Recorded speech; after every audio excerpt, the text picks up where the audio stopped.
Fala galera, bem-vindos a mais um vídeo aqui do canal Filho de Peixe. Muito prazer, eu sou André Siqueira e nesta terça-feira, bora de resumão com as últimas informações do Santos para você começar a semana bem informado. O alvinegro mais famoso do mundo folgou na segunda-feira, se reapresentou nesta terça e inicia a preparação para o clássico de domingo na Vila Belmiro contra o São Paulo.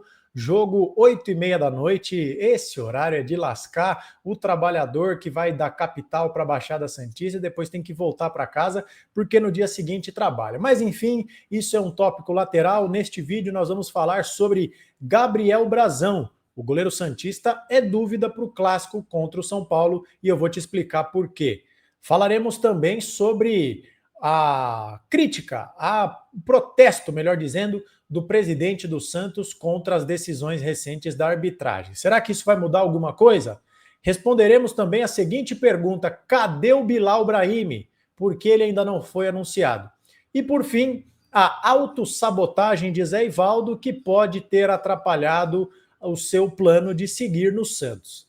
Isso e muito mais a partir de agora. Peço que se inscreva se for novo por aqui, rumo aos 15 mil inscritos. Estamos chegando nos 13 mil, faltam 165, conto com a sua participação.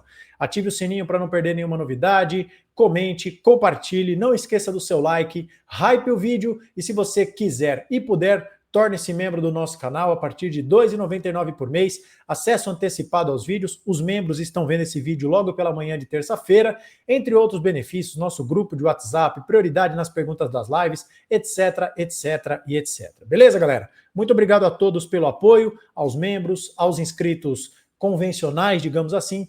Todos vocês são fundamentais para o crescimento desse canal. É graças ao apoio de vocês que a gente tem conseguido trazer melhorias aqui para o canal, tanto investindo em equipamentos, como este microfone que está aqui, assinatura de um software pago para a gente fazer os campinhos, enfim. Tudo isso eu devo a vocês e eu quero trazer cada vez mais coisas, por isso que eu peço o seu apoio, a sua inscrição e, se você puder, a sua contribuição enquanto membro. Beleza, galera? Bom, vamos lá. Deixa eu colocar o banner aqui na tela, né, para vocês acompanharem a linha cronológica dos fatos. Vamos começar falando do Brazão.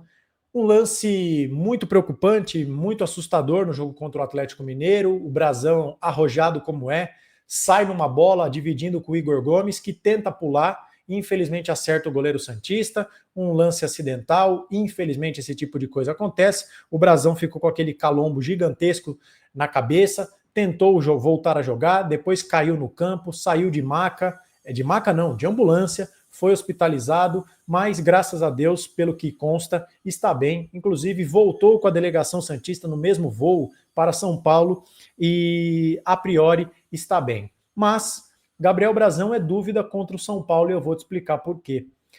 Foi acionado o protocolo de concussão da CBF. A concussão é um protocolo quando há um choque de cabeça, em que pode ser causado qualquer tipo de dano neurológico ou físico ao jogador. É claro que durante o jogo o efeito imediato é que o Santos pode substituir o jogador sem queimar uma alteração, por exemplo, mas existem contrapartidas que precisam ser seguidas depois do acionamento desse protocolo de concussão. E qual que é a principal delas? O jogador precisa ficar 5 dias sem treinar e sem ter contato com bola. Também não pode ter muito contato com as famosas telas, né, de celular, por causa do brilho, pode acabar afetando a condição do jogador. Então, no domingo, foi acionado o protocolo de concussão que impede o Brazão de treinar e fazer atividades com o grupo por 5 dias. Então vamos lá. Segunda, terça, quarta, quinta, sexta. O Gabriel Brazão só pode voltar a treinar, a fazer atividades no sábado. O último treino do Peixão contra o São Paulo, antes do jogo contra o São Paulo. Então, por conta disso, o Gabriel Brazão é dúvida. Primeiro, porque a gente não sabe se ele estará 100%, a gente torce para que sim. O Santos informou através das suas redes sociais na noite de segunda-feira que não há nenhuma alteração nos exames que o Brazão fez. Ele fez exames tanto em Belo Horizonte quanto em Santos, mas pode ser que haja alguma coisa, pelo amor de Deus, a gente torce para que isso não aconteça, mas esse é o primeiro fator, a gente não sabe se ele estará bem. Aliás, o protocolo de concussão também estabelece que diariamente o Santos envie detalhamentos do quadro clínico do atleta em protocolo de concussão para a confederação, para que eles possam acompanhar para saber se ele pode entrar em campo ou não.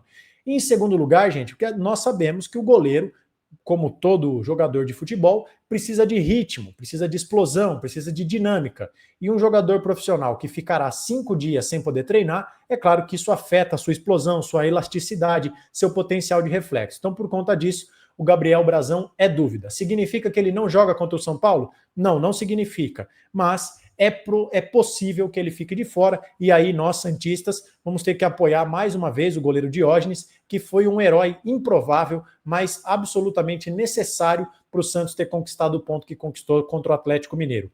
O Diógenes é bastante criticado, bastante contestado, mas começa a sua trajetória enquanto profissional bem. São 3 jogos como profissional e nenhum gol sofrido, e contra o Atlético Mineiro foram pelo menos 3 ou 4 defesas absurdas do nosso querido Diógenes, que nos salvou de perder pontos para o Galo. Beleza, gente? Vamos aguardar então para saber o que será de Gabriel Brazão e se o nosso querido Diógenes vai jogar. Beleza, gente? Próximo assunto desse vídeo, vamos falar sobre o protesto do Santos contra a arbitragem. Antes, quero pedir para você deixar o seu like se ainda não o fez neste vídeo, te agradeço, isso ajuda muito ao crescimento do nosso canal. Bom, próximo tópico do nosso assunto é Marcelo Teixeira e a reclamação do Santos contra a arbitragem. Ontem, segunda-feira, Marcelo Teixeira deu uma entrevista no Sport TV para falar sobre vários assuntos, falou sobre Neymar, falou sobre a condição financeira do Santos, etc e tal, e falou também de arbitragem. Contra o Atlético Mineiro, o Santos foi deliberadamente roubado, assaltado, um pênalti claríssimo, esdrúxulo, bizonho do Gustavo Scarpa no Neymar, naquele lance que o Neymar dá um chute fraco e nada foi feito. O Santos também em outros jogos, aquele lance do Neymar, em que ele toma uma solada do Thiago Santos e não acontece nada. Tem também a anulação bastante... anulação não, desculpe. A falta de cartão vermelho para o Hugo Moura naquele 6-0 contra o Vasco. O Santos não perdeu por causa disso. Aquele dia foi uma tragédia, mas quando o jogo ainda estava 0-0, no primeiro lance do jogo, o Hugo Moura acerta a cara do Tiquinho Soares, nada acontece, etc. Enfim, o Santos tem sido prejudicado reiteradamente pela arbitragem e ontem, pela primeira vez, o Marcelo Teixeira fez uma reclamação, pelo menos pública. Se ele tentou algo no bastidor, nós não sabemos, mas de forma pública ele se manifestou pela primeira vez. Olha o que ele disse no Sport TV, abre aspas, demonstrar indignação com a arbitragem. O Santos tem sido muito prejudicado. Temos feito reuniões, o Alexandre Matos participa dos encontros com a comissão do VAR. Temos oferecido materiais demonstrando lances duvidosos. Temos tido participação construtiva por resultados mais justos. Ontem, lembrando que a entrevista foi segunda-feira, tivemos um lance gravíssimo ainda no primeiro tempo. Fizemos um esforço de trazer o Neymar para o Brasil. Todos os santistas e brasileiros querem que ele se condicione, que melhore, mas imaginem num lance como ontem. A entrada pode lesionar o jogador. Não temos situações aplicadas de forma correta. Isso nos preocupa bastante. Não temos notado mudança de postura, mesmo com alertas à comissão de arbitragem. Foi um pênalti claríssimo no Neymar. Se você tem um recurso tecnológico, tem que ao menos chamar o árbitro para avaliar. Fica a nossa preocupação. Participaremos da reunião de hoje, portanto, que aconteceu ontem, segunda-feira. E esperamos que os erros não interfiram diretamente nos resultados. Não é beneficiar ninguém, é critério correto. Lutamos pela profissionalização da arbitragem. Nesse ponto ainda temos deficiências interferindo negativamente nos resultados. Então perceba que o Marcelo Teixeira disse que o Santos tem feito reclamações, que o Santos tem feito alertas à comissão de arbitragem e nada muda. Então vamos lá. Quero analisar essa questão por dois ângulos, duas perspectivas. Em primeiro lugar, que bom que o Marcelo Teixeira se posiciona. Isso é preciso ser dito. Eu, aqui, criando conteúdo aqui para o nosso canal, critico bastante a ausência do Marcelo Teixeira quando eu acredito que ele precisa se posicionar. Lembrando que o Santos tomou 6-0 do Vasco, Marcelo Teixeira não deu as caras, e ele foi aparecer no jogo contra o Bahia para tirar foto com o Carlo Ancelotti segurando uma camisa do Santos ao lado do treinador da seleção brasileira. Foi um dos episódios mais patéticos do Marcelo Teixeira no recorte recente. Dessa vez ele finalmente, pelo menos, mostrou indignação. Esse é o primeiro ponto. O segundo ponto, me deixa preocupado, porque em sendo verdade o que o Marcelo Teixeira disse, de que o Santos tem feito reiteradas reclamações à CBF, para mim fica claro que o Santos não tem força de bastidor nenhum, que o Santos não tem representatividade nenhuma na CBF e que ninguém está se importando com o que o presidente do Santos e a direção do Santos faz. Porque, em sendo verdade, repito, que o Santos tem feito, enviado materiais para a CBF, dizendo, olha, isso aqui não pode acontecer, olha a falta de critério contra o Santos, o pessoal entra por aqui e sai por aqui.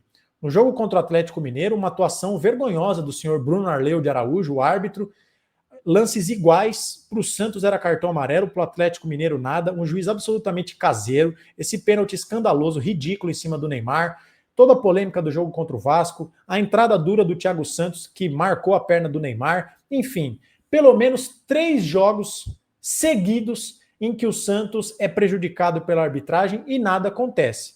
Marcelo Teixeira não está sendo ouvido, o que me deixa muito preocupado, mas não me deixa surpreso, né? É um presidente que gosta de posar, de influente, mas que, na verdade, não tem força de bastidor nenhum.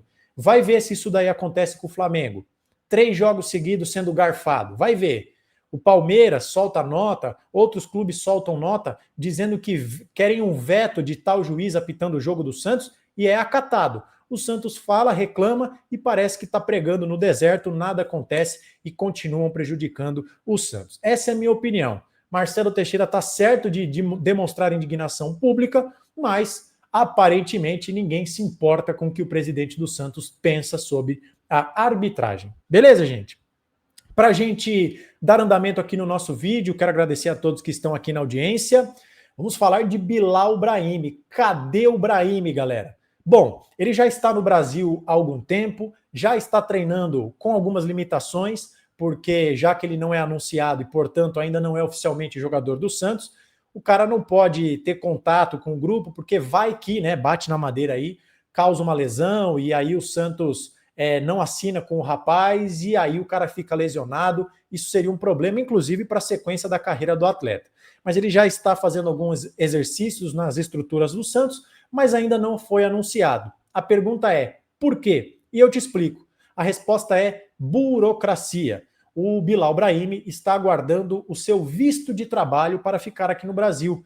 Ele é um jogador franco-argelino. O que significa isso? Ele tem dupla nacionalidade, francesa e argelina. Nasceu na França e também tem ali a nacionalidade argelina, da Argélia, um país da África. Então ele precisa desse visto, todos os estrangeiros precisam desse visto para trabalhar aqui no Brasil. Tem toda essa burocracia e o nosso querido Bilal Brahimi aguarda essa parte burocrática para poder atuar com a camisa do Santos. Ele já fez exames médicos, foi aprovado, tem treinado. O próprio Lucas Mussetti diz que o Santos está otimista com a contratação desse jogador. Nos poucos momentos em que ele esteve ali dentro do Santos, parece que ele tem mostrado que pode ser útil, pelo menos é a informação que o Lucas Mussetti tem, mas ele ainda não está participando dos coletivos, né, do titular contra a reserva, do famoso rachão, porque ainda aguarda o visto de trabalho. Sem isso, o Santos não o anuncia, não regulariza o jogador e ele não pode participar 100% dos treinos. A pergunta que fica é, será que dá tempo dessa burocracia ser superada até o jogo de domingo contra o São Paulo, para que ele fique pelo menos no banco de reservas? Vamos aguardar. E vocês me desculpem aí que eu estou trocando algumas palavras. Acabei de acordar, estou gravando esse vídeo agora 7 da manhã de terça-feira, então eu estou meio sonolento ainda, tá bom? Vocês não levem a mal não. Beleza, galera? E para a gente fechar, Zé Ivaldo. Expulso contra o Atlético Mineiro num lance burro, num lance desnecessário, tinha cobertura, jogada no meio de campo, nada justificava ele ter dado uma gravata no Hulk e ter sido expulso. Agora restam 4 jogos para o Zé Ivaldo ser obrigatoriamente comprado pelo Santos.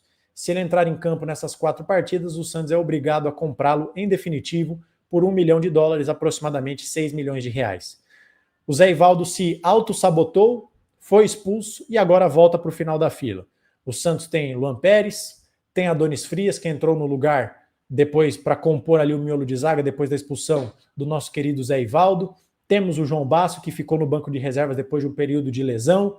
Temos o Luizão, temos o garoto Ananias e temos também o Alexis Duarte, que já treinou no último final de semana, antes do jogo contra o Galo, e pode ficar à disposição. Inclusive, há gente que diz que ele pode sair jogando contra contra o São Paulo. Então o Zé Ivaldo passa para o fim da fila e a culpa é apenas dele. Ele teve uma chance de ouro, ele foi reintegrado para mostrar o seu valor, ele fez um jogo muito correto, muito bom contra o Fluminense e logo na sequência botou tudo a perder. Eu acho que o Santos precisa refletir muito sobre a aquisição do Zé Ivaldo, porque apesar de eu não achar que ele seja o pior zagueiro do Santos, eu, por exemplo, prefiro ele ao Luizão milhares de vezes, milhões de vezes, mas o Zé Ivaldo é um cara muito inconstante, muito irregular, que num jogo ele é bestial e no outro ele é uma besta. Essa que é a verdade. Num jogo ele faz uma bela atuação, na outra ele mete os pés pelas mãos, e isso é bastante preocupante, porque o Santos precisa ter um jogador confiável, e infelizmente o Zé Ivaldo não é esse tipo de jogador. É um pouco triste até, porque o cara teve uma chance de ouro, a nova comissão técnica do Vojvoda falou, rapaz, vem treinar aqui comigo, quero te avaliar, você vai ter uma chance, até porque também o Basso está fora, os zagueiros contratados ainda não estão à disposição, eu só tenho o Ananias ou o Luizão, que está mal pra caramba, vou te dar uma chance, o cara joga bem, quando tem a oportunidade de ganhar sequência e falar, professor, pode contar comigo, ele faz o que faz, isso ele se auto-sabotou, essa que é a verdade. E agora ele volta para o fim da fila. O Adonis Frias pode ser titular contra o São Paulo, podemos ver um esquema com 3 zagueiros já com Alexis Duarte, e aí o Santos ficaria com João Basso, Luizão e o garoto Ananias como opção. Teríamos 7 jogadores para a zaga, e o Zé Ivaldo fica para o fim da fila por culpa dele. Ninguém pediu para ele puxar o Hulk no meio de campo, e o Zé Ivaldo sabotou a sua própria sequência com a camisa do Santos. Beleza, gente? Esse é o vídeo para a gente abrir aqui os trabalhos nesta semana e ao longo desses próximos dias antes do Clássico com o São Paulo, muito vídeo, muito conteúdo aqui para vocês. Já vou dar até um spoiler. Depois do bom jogo contra o Galo, com meio de campo que funcionou direitinho, o Rollaser merece uma chance como titular ou tem que ficar no banco porque o time mostrou bons sinais e não pode ser alterado? Spoiler! Pretendo responder essa pergunta nos próximos dias, nas próximas horas. Beleza, gente? Desejo para você uma ótima terça-feira, que você se cuide e fique com Deus. Não esqueça do seu like, de se inscrever se for novo por aqui, comentar, compartilhar e hypar o vídeo e se tornar membro. Ufa, quase perdi o fôlego com tantas etapas de pedidos aqui para vocês. A gente se vê a qualquer momento com qualquer novidade, mas por enquanto é só. Fique com Deus, ótima semana, um abraço e até mais.